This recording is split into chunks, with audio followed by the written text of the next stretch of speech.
Shitsure shimasu. Konnichiwa sensei no minasan. Sumimasen ga on sensei ima yoroshi desu ka? Watashi wa Kyoto Kurasu no Suchi desu. Izin mengumpulkan sukudai menjelaskan partikel wa, mo, no, ka, ni, de, o, dan ga. Yang pertama ada partikel wa. Partikel wa memiliki arti adalah atau makna.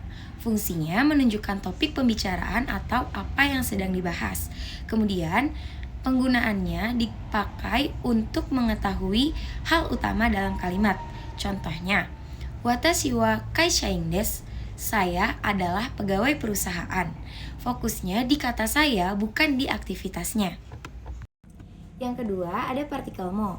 Partikel mo ini memiliki arti juga, pun, bahkan. Partikel mo berfungsi sebagai juga, pun, atau penambahan. Nah, untuk partikel mo sendiri digunakan atau dipakai saat ada kesamaan dengan informasi sebelumnya. Contoh, watashi wa kaishain desu. Debbie sang mo kaishain desu. Saya adalah pegawai perusahaan. Saudari Debbie juga pegawai perusahaan. Yang ketiga ada partikel K. Partikel K berfungsi untuk membuat kalimat tanya. Partikel K sendiri tidak memiliki arti khusus, tapi menandakan pertanyaan. Untuk penggunaannya digunakan di akhir kalimat. Contoh, anata wa kaishain desu ka? Apakah kamu adalah pegawai perusahaan? Yang keempat, ada partikel ni. Nah, untuk partikel ni ini dia memiliki beberapa fungsi dan arti. Fungsi yang pertama dia menunjukkan waktu, fungsi yang kedua dia menunjukkan tempat tujuan, dan fungsi yang ketiga dia menunjukkan penerima. Untuk artinya pun dia ada beberapa arti, bisa menjadi di, bisa menjadi ke, dan bisa menjadi pada. Nah, untuk penggunaannya dia menunjukkan waktu, menunjukkan tempat tujuan, juga menunjukkan orang yang menerima sesuatu. Contohnya, kuji ni nemashita. Telah tidur pada jam 9. Kemudian contoh selanjutnya, kyoshitsu ni sukue arimasu. Ada meja di kelas. Yang kelima, ada partikel D.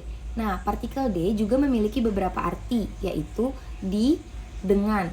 Dia juga memiliki beberapa fungsi, yaitu menunjukkan tempat terjadinya aktivitas dan penggunaan alat atau kendaraan. Penggunaannya adalah saat ada kegiatan atau kata kerja di kalimat tersebut. Contohnya, umi de oyogimasu, berenang di laut.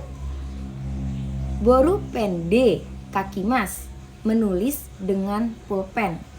Otobai de kaerimasu, pulang dengan sepeda motor. Nah, apa sih perbedaannya di partikel ni dan di partikel D? Kalau di partikel ni dia lebih menunjukkan ke tempat tujuannya, sedangkan kalau di partikel D dia lebih menunjukkan tempat terjadinya suatu aktivitas. Selanjutnya ada partikel O. Partikel O memiliki arti objek atau penanda objek, berfungsi sebagai penanda objek suatu kalimat. Penggunaannya adalah diletakkan setelah kata benda atau benda yang dikenai tindakan. Contoh, ramen o tabemasu, makan ramen. Ramennya yang dimakan. Yang ketujuh ada partikel ga. Partikel ga ini memiliki fungsi menunjukkan subjek penting atau sebagai penegasan. Partikel ga memiliki arti yang dan adalah, tapi tidak terlalu spesifik karena dia lebih fokus ke menegaskan suatu kalimat. Untuk penggunaannya dia digunakan untuk menyatakan hal baru, untuk menekankan subjek, dan untuk menyatakan kemampuan atau perasaan. Contoh, neko ga imasu, ada kucing. Nihongo ga suki desu, suka bahasa Jepang. Yang terakhir ada partikel no. Partikel no ini memiliki arti dari dan milik. Partikel no berfungsi menghubungkan dan menjelaskan kata benda. Untuk penggunaannya, partikel no memiliki beberapa penggunaan. Yang pertama, menunjukkan kepemilikan. Contoh, Kore wa watashi no kabang desu. Ini adalah tas milik saya. Yang kedua, bisa digunakan untuk menunjukkan jenis atau hubungan. Contoh, Nihon no kaisa, perusahaan Jepang. Dan yang terakhir, bisa digunakan untuk kategori atau asal. Contoh, watashi wa Indonesia no gakusei desu. Saya adalah pelajar dari Indonesia. Nah, minasang, itu tadi sedikit penjelasan mengenai arti, fungsi, dan penggunaan partikel yang tadi sudah disebutkan. Sampai ketemu lagi di video Sukudai selanjutnya. Ja mata aimashou. Hai, ijo desu. Domo arigatou gozaimasu. Shitsurei shimasu.